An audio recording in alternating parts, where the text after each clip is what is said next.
Mbote na balandi nyonso ya émission Congo na biso. Congo na biso ya mbele bino mwana mboka Jean-Paul Kazamba. Analyste ya zabongo analyste politique. Mbote na yo mwana mboka Jean-Paul Kazamba. Mbote maman Francine. Deko Jean-Paul Kazamba mbala liboso mboka na biso ezwa alternance, eza vraiment mbala liboso. Le peuple congolais azela qui alternance lelo alternance et salami. Mais pas si namboka na biso ezo silate, nzala ezo silate, dollar ezo matolali na tongo lobi na olali na butu na tongo la muki dollar emati. Étant analyste politique, analyse ni ko sala na likambo. Bon ndeko nanga yo yebi ke mboka na biso c'est vrai, ba mbola ebele to bundaki po alternance et sama. C'est une première na mboka na biso. On va bien alternance. Ba mboka mosusu simbaka te. So total na Gambie. Gambie a jamais organisé l'élection na ye. Challenger na ye a gagné l'élection na Tongo. A bêté na mboka na poko abi na kolongwa te. Il fallait intervention à Sénégal ya Macky Sall po ya jamais ça nini alongwa na bokonzi. Mais na mboka na biso to mona ke mwana mboka Joseph Kabila Kabange a organisé l'élection, ba élection organisé na boboto nyoso basali paso civilisé du pouvoir nan ndeko na ye ndenga komisaki epende basali paso du pouvoir makamu nyoso wana. Pe kotala pe boye à part alternance ndenge ndeko parce que na ndenge élection elekelaki ezala ba ya ba provincial ezala législative nationale ezala présidentielle bilobele ezaki be muso bi azwa kite ba muso boye catholique le baki boye ti bana mo baki te biso nyoso to tiga to enterrer makamwana to soutenir ndeko to kene liboso kotala pe boye même na parlement cash ba député bazaki minoritaire en principe to kay ko zanna gouvernement benga gouvernement ya cohabitation ça dit chef de l'état zaka ka wana net étiquette gouvernement nyonso zaka ministre ya nini ya FCC. Mais moi na mboka en tant que autorité morale ya FCC Joseph Kabila a sali effort ba yokani basali alliance coalition wana samite gouvernement cash malgré bazaki na ninte mais bazui ba ministère bazui ba boye na kati bazui ba gouverneur pour que mboka etambola. Mais changement ngoto lukaki parce que qui dit changement ça veut dire quoi? Elingo le bateke mboka ezaki akufa te. Mboka oyo Kabila parce que musée totanga était musée à ça qui moins 2 ans 3 ans. Mais Kabila azwa ki yango epa Mobutu ya kokufa. Azwa ki déjà ya kokufa. Mobutu atika ki mboka oyo ya kokufa. Atika ki armete, atika ki société de transport tout était détruit. Atika ki banzela te tout était détruit. Moi na mboka Joseph azwa yango ya kokufa, kozwa yango wana. Tolobi teke azwi ya kokufa ndanga ndeko na mwasi ya kokufa azwi yango ya kokufa pesi mukonza mboka na biso ya sika pe musala ya koluka ndenge ya kobongisa yango. En tout cas koloba bongo eza kopesa ndeko Tshisekedi makasi koloba te akuti yango ya kokufa akuti mboka ya kokufa te akuti mboka ebandi kobunda kotelema armée ezobunda na este Tshisekedi ache ata asomi ata lisasi moko te asomi ata munduki moko te asomi ata teni moko te po na armée wana ezana armée oyo mutu oyebi ndeko na biso na mboka na biso zala pe na signe ya reconnaissance koyeba malamu na mabe oyo ya Kabila saki na 18 ans c'est vrai nyo zaki ya rose te mais nyo zaki rouge pété moi bilembo ezali armée atikaki moi banzela atikaki sostras ezalaki te ala musi transco ala musi erzaire ala musi onatra moi banza musupe afongoli banza ba boulevard c'est dit to lobite ke Kabila tiki mboka au Zénith te atiki mboka te ke net Allemagne Afrique te so do lobinga pe to zoko kosa mais Félix akuti mboka kokufa te Félix ayi akuti mboka dollar na 6500 ayi akuti sachet asukali ya 5 kg na 6500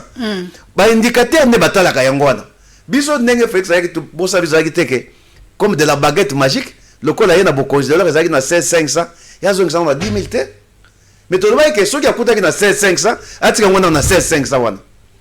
comme ça to lu aluka moyen na mikozo ya ndenge ni ekozonga sima mais biso tozomona par contre de 6500 ezokomata tozomona suka ezokomata masaka mate ezaki na 195 dollars comme na 250 américains na banzi ndeko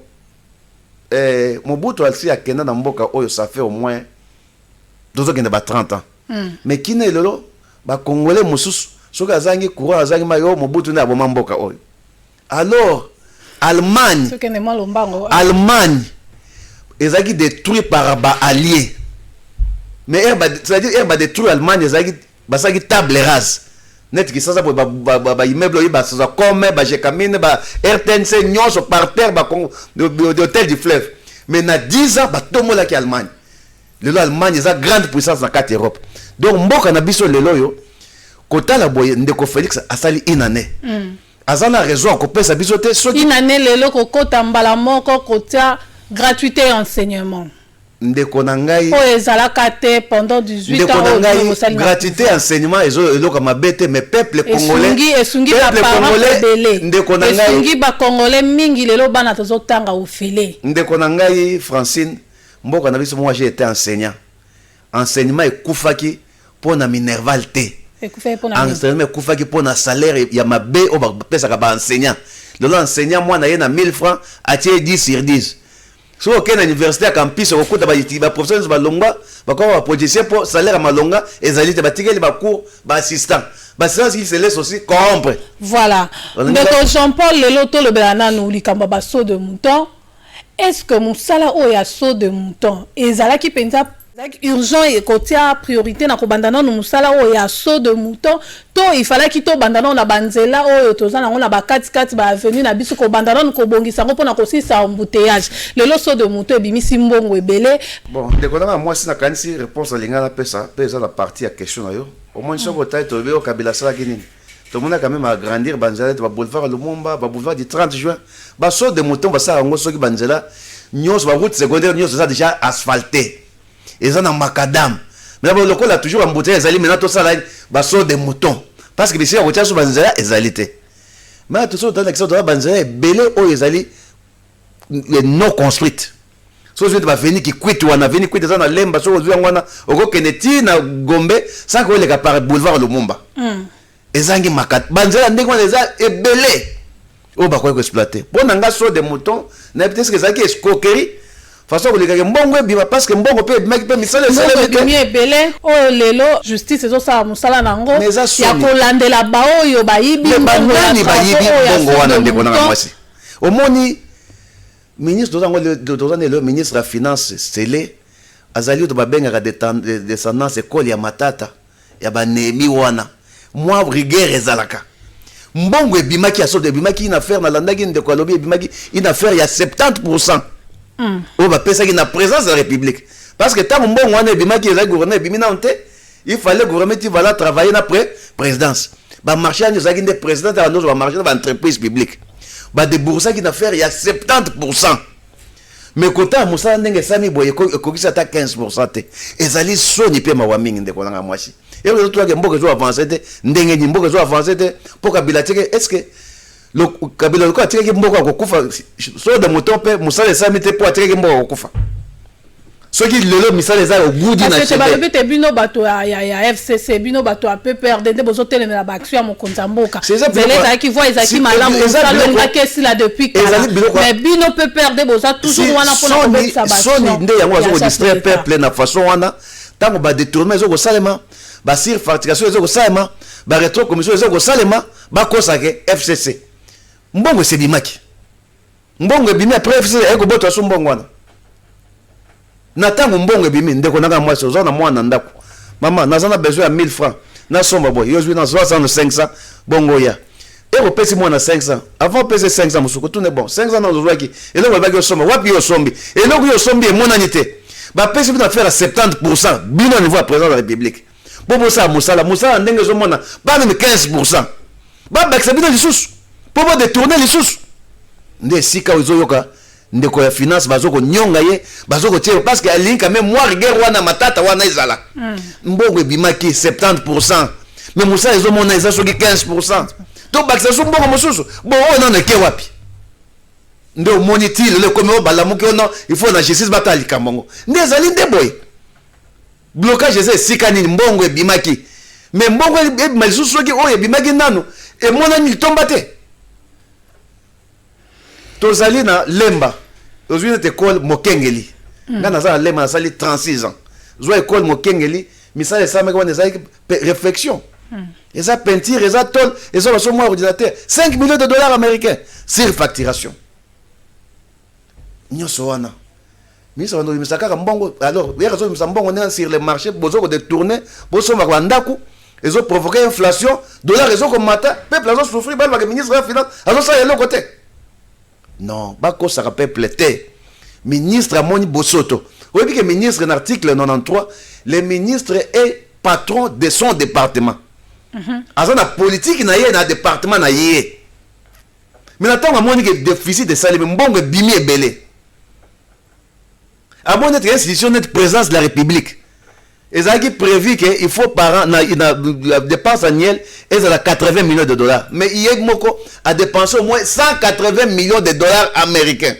première institution oyo edépense mbongo ebele eza kuta assemblée nationale mabunda te balingi bakwesa ye kuta 33% mais bango bakende na 115% dans la niveau eza passe lelo mokonzi mboka akomi vice-président ya Union africaine la kanisa esepelisi bino hein ezali bien eza lokumu mpona mboka mais ezali nango likambo eza non événement parce que ata ne mwana semi azaka président mboka ye moto alinga azaka wana ezaka rotatif ane ezalaki nde biso nde fale tozwa président wande alinga azala wana donc eza teke neti bakongoli bazwa yango neti to boye te ezali ndenge wana ezalaka rotatif ane ezalaki tour ya RDC donc président nyonso aza ye nde fale azwa na place wana comme adjoint ata ne mwana mutu nyoro ata yo soko ozali moto alinga ozala adjoint na nini wana eza nango te eza lokumu mais eza nango te que eza lokumu parce que mokonzi na biso akomi vice-président ya Union africaine na kanisa lelo mpenza bitumba ekosila parce que na kati ya na Union africaine eza na bamboka oyo ebundisaka RDC na kanisa oyebi yango ndeko Jean-Paul Kazamba lelo lokola mokonzi na biso akomi vice-président kuna na kasi bakoki koréglement ba solution ebele kuna est bitumba ekosila likambo nyo yoso yoka dans l'Afrique Union africaine asisa banda yoza ndeko nanga mwasi banda oza na journalisme nana asisa te likambo neti guerre nya asisa problème ezali awa eza problème ya mboka na biso toza na pays moko eza na konzima te touro lokola mokonzi na biso ya aza kuna ki guerre pe ko iko soki tozozela ke guerre sila soki tozozela bitumba parmi ba Rwanda ba mboka na kati ya lelo mokonzi na biso aza soki tokomi ko rêver que lokola comme vice président na Union africaine ne guerre ko sila nde sika ba mindele ba sekaka biso nde yango wana parce que RDC a ben terrain na ye Rwanda a ben terrain na ye pays na pays a ben terrain na ye guerre tozango eza guerre moko économique eza problème mboka na biso ndenge toza boyawa toza pays moko eza très riche eza ndako non ndeko nanga mwasi tonda ba dollar mais okangaka fongola te yo kasi yo frère ndeko bunda kuna ne yo peut-être ba pays voisin o bazo pays saka moto bo sa su bote tango bazana eloko na monoko o bazo kozwaka bozala nde na armée o eza motivé omoni ndeko Kabila Mobutu atikaki armée ezanga tozanga kata avion de chasse moko te atikaki ni avion de chasse ni char de combat ni même sokoto pour na soda ba moso ndo tamba la gomme mais le quand même ba comme un peu entretenu armée comme restructuré to senga na mwana mboka Félix a continuer na lirwana oyo prédécesseur na tikaki armée quand même et tout le monde qui moke oyo so bonna na est des awa Kabila tikia eza Félix te ndet akendeka na lirwana so akena lirwana bakobanga RDC eza likambo ya kolela te to Union africaine c'est un problème d'intérêt eza problème ya bozana kitana mboka ezali awa soki boza capable de regarder ceux qui sont les voisins vont les prendre de force c'est ça eza guerre moko ezali moderne lelo guerre comme moderne même de l'eau que vous voyez là soki boza capable de protéger ba mai na bi ba ozo bino mai na makasi il faut que tozala lokola ye ndeko Félix ayenda bokonzi azala na bongo wana ba biloko wana komanda ke soko ke pa Kagame o bana kopese mbote o bana caresser des poils lokuta eza prendre intérêt le monde est régi par les intérêts eza makamba flatterie te boke na ba 30 ngombe to nini wana te Davino botelemela ba cadeau wana ya 30 ngombe ya mwana. Na côté mate mais ko pesa ba ngombe belé ndenge wana. Na éviter soki na mutu na ngombe. Mais balobi kuna ngombe za ngo moins cher biso ande na Kinshasa ngombe za cher. Mais ngombe wana soka somena ngo kuna. pourquoi pas kozwa ngombe na kopeta ba voie na quelques mètres na benna bazo bazangi oya kolia na bazangi atamaya ya quelques mètres na wanda wana oyebi ba biloko musonde ko nanga ça fait mal au cœur yo maman ozana bana ndako tiki bana nzala ozosa ba tapage pa ba voisin tolobela après kozonga so ndako abe bana ba monyo bambe ko pe mama ba bengo biloko ne sama na RDC ailleurs kozonga te tolobela est-ce que dissoudre Assemblée nationale et ça solution ya ko faire avancer mboka tout eza solution ya kozongisa mboka sima eza distraction c'est une façon ya ko distraire peuple ko peuple a bossa na ke pourquoi azo souffrir boye amona que azo souffrir eza pour maman Janine Mabunda peuple mo azo souffrir eza pour parlement majorité eza FCC cash baza moke yanga peuple azo souffrir donc majorité FCC ya monde zo sake baso de moto mosala esi la te majorité FCC da parlement ya monde zo sake ba bozo kende ba voyage 39 voyages dans une année avec 100 ou 200 personnes billets $1000 billets $3000 ba facturation et ça pour FCC baza majoritaire kuna ça ce sont des aventures na ndenge mboka na biso za na ndenge ya constitution soki au dissoudre parlement il faut l'élection est organisée 2 mois après avec un coût au moins de 500 millions de dollars américains au moins tout ça mboka moko bon ndeko nanga isa pas chifema wa tout ça il faut évaluer ça d'abord il faut avoir un minimum de 500 millions de dollars contre maloba ya mokonza mboka o alba soki a remarqué crise à cause de l'Assemblée nationale donc yo za contre yango maintenant mponga jusque là ba déclaration à ça qui nazo monter en quoi par crise à isikanini ndeko ke na Vatican à ça les déclarations à Tony ndenge ni santé na bino na cash na FCC habite santé et ça au beau fixe amoni mutu moko te wa ko empêcher ye a mener à bien politique na ye quand on a voyage wana alonga ke na Londres abi za ministre bazo tie ba bâton dans les roues est-ce que le ministre boni baza ko na Assemblée nationale yo sur mona mabunda na conseil des ministres na constitution na article 148 lobike dissolution ya Assemblée nationale ko ça maka soki crise moko ya makasi o umeli o bomoni ke moyen ko résoudre crise ali entre gouvernement na nini na Assemblée nationale mais na makamunde ko Félix a évoqué likambo eza o tali boutique na ye ya tangue président et puis président du conseil des ministres donc eza makambo tali na kati ya pouvoir exécutif bango na bango kuna yena ba ministre na ye Assemblée nationale salini non conseil nini yokoki kopesa étant analyste politique conseil nini yokoki kopesa na ba ya FCC na ya ngambo cash jusque là pour nangai oyebi première institution tozala ngo na mboka eza wa bengi institution président république ba votaka na RDC mobimba électoral ezali territoire national ça dit mutazana kinzamvwete mutazana faraje mutazana na bunya mutazana zero a voter yende batozo talande miso eza tourner vers verrier mais pas si ne tozo ko mona ke kuna nde institution président république nde kamo banti valeur zo ko sama mingi na kati kuna oh yango nde fallait un modèle on peut encore comprendre que le ministère moi ko boisami to ko lobelango mais on peut encore tolérer que to ka dans institution président république kuna nde kamo bo soto ezali kuna nde makamba surfacturation kuna nde makamba ya ba retro commission kuna nde makamba détournement eza soni problème ezali ke ndeko Félix le quoi ça na peuple azotala ye problème na ezali azala complaisante ata te non soki na zabo eza pona boto pona parce que peuple azotala 5 ans muke po ndeko nanga mwati soki na inane osali rien ata na 100 ans osala pe rien wana yo no lobi ngam na ipsi yo lelo soki oza incapable ya kosala eloko na jamais to mona na sala eloko te deuxième année na nyango mona na nyango ebele wana mituna wana yo proposer ngo après plateau oyebi biloko mususu esengaka nga na ipso de bia ok eloko to senga teke le dollar qui est à 10 000 to bière qui est à 100 francs mettez les mata wana mais tant bozo kende kaka c'est dire que na ina neto la ke ozo sala eloko te bon peut-être yo sera non après 300 ko sala likamote pourquoi coalition ils ont dégagé toujours odeur ya crise ezate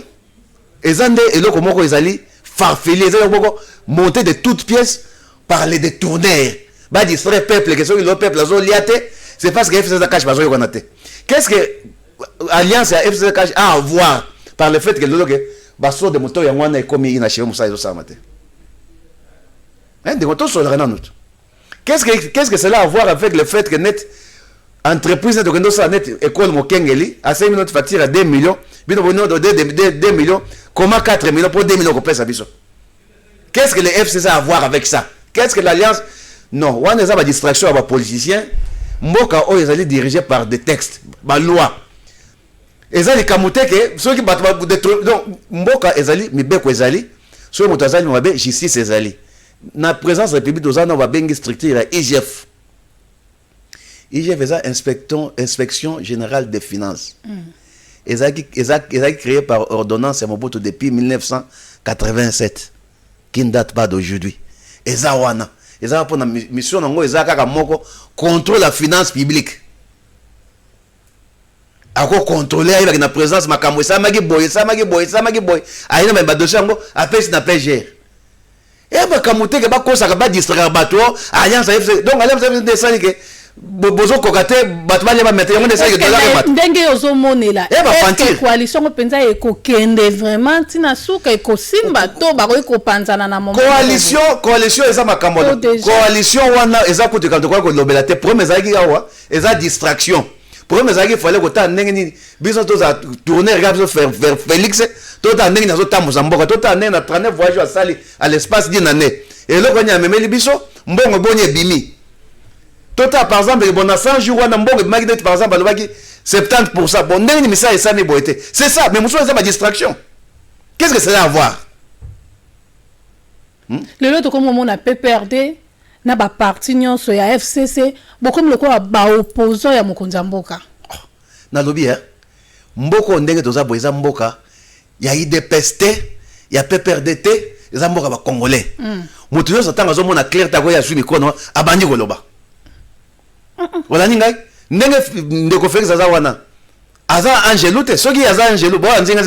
baza ba angelo te baza bato donc est la FCC soki amoni mabe akoloba eza pays de pes na yoka kipe nungu ke baloba kipe que na présence kuna eza boy bango na cash kuna donc oh eza temps ya buzo baté oh eza mboko ya tout le monde doit respirer na tango yo comme ko mboko ye wana to yaki na 10 francs na poche eza mbongo ya contribuer congolais oza po ya lia po mela lata eza te ke batu buzo ba ba distraction te ce que tozo lia te ce que tozo menate eza po na alliance avec ce cash donc besoin de tourner mbongo po na alliance wana. Hein? So de moto eza au goût na cheveux. Pour l'alliance wana. Bon, sur fatigation. Eza pour madame Jana mabona so bosa la ndenga wana. Distraction. Toko mukumana suka kasi pona ba acteur politique ya FCC pe ba acteur politique ya cash ni lobani no ko lobana bango. Naza lobana bango te mboka etambo na mibeko. Ero yo za gouvernant eza makambo te o non soki moto asali boy na kosala boy ezaka bongo te mboka batam le pays le pouvoir faut l'exercer tozana mboka soki na pays musoko mona un homosexuel aza premier ministre baza ebele okomona moko aza secrétaire d'état ya défense des États-Unis moi c'était moi na 70 ans soki ozali botanto moi si neza to nyama to ni to boye to aza na moi si mobile kuna bango eza mboka nde mboka ta mande na mibeko la justice élève une nation ngana za conseil ko pesa ki ya bibwara il faut nde batwa ba na mboka mibeko eza so na sali boza wana ya bino eza église te o eza pouvoir politique lorsque l'exercice de justice eza wana so ki mbebe ezali justice au sa musana ye eza makamolité ya te mais ce qui justice ezate ce qui est comme les camboisami bon comme autre ça banquette toko mais banquette peso salama ce qui balobe te toko sala enquête pe na suka lango salama kande ko yo sur moni wapi yo ko poser ngata question mon côté kasi yango ngai na moni ata mon côté nga na mona ki enquête bandaki moko bakana mais kaka bino boko ba ya PPRD bolobi ke na tangu ya Joseph Kabila ko kangezala kite mais na tangu ya Félix Tshisekedi azokanga butumo na bakanga da nani bayo tu nanga pe ba question ezate kaka bino moko bolobaki yango bobeti tolo mokonzi oyo ya bino akala kanga kite metango Félix ya azokanga bosomo ateke ba enquête tango ezosala mabamoni ke moto na mbeba na maboko azozwama omoni ndeko nanga eza pasi mingi na mboka na biso soki tozotama na ndenge fanatisme ekozala pasi omoni lelo bato bakomi très fanatique ata biso eza bleu et habité eza rouge biso eza noir ote eza blanc fanatisme lelo mboka ezokokufa ezomona miso bato ezokodetourne mbongo à longueur de journée ezokomona ba ONG ba ODEP ezokolakisa ndenge mbongo eza makambo kutu ya bankete teke oyo kozwa 1 mois 2 mois likambo ete eza mina diva présence et puis eza likambo teke po ba nani ayibi mbongo boy il faut ba enquête ya 1 mois 2 3 4 mois eza façon ko endormir bato po likambo tie ko leka nango ekende ngona yoki likambo 15 minutes do moto bango so za pendate et comme même likambo so de mouton po ko likambo 15 mo ko nini yo zo ba masusu likambo 2 minutes do masusu ce sont des distractions au moni nan nous agote bazo ko dire dissoudre parlement ti ali babwa ki hote so bazo distraire peuple po peuple a distrait moyen landa likambo na ezate au moni na uta ko landa documentaire moko na France ba français na landi batuni ba gilet jaune batuni français même bozo lia bozo médicament n'habité bis de limite ma bête de la planète Mars ils sont exigeants leurs dirigeants biso bozo beza belé mokozi mboko kutu ya yete akutaki ya kosaka mwa pobo Francine Béton bozo ba tokomi ya biso nde maintenant to bebisa ba konza biso nde ça net ba comme no tof satisfaction na moi na sala be na pe mananga po ba fleur bazo boakela na moi na sala belé au photos exigeants n'est pas na bango surtout que bazo ça fait rien dépasse ça wana. Merci mon avocat Jean-Paul Kazamba na ndenge répondre à une invitation. Nga mon remercie na ndenge benga ki ngai maman Francine. Malamu. Merci na ba nyonso baza ki penza likanisa kolanda émission Congo na biso kasi émission bokolanda yango na rediffusion samedi déjà na 9h10 pe na Vision Plus botika na malamu tokutana mikolo ezali koya.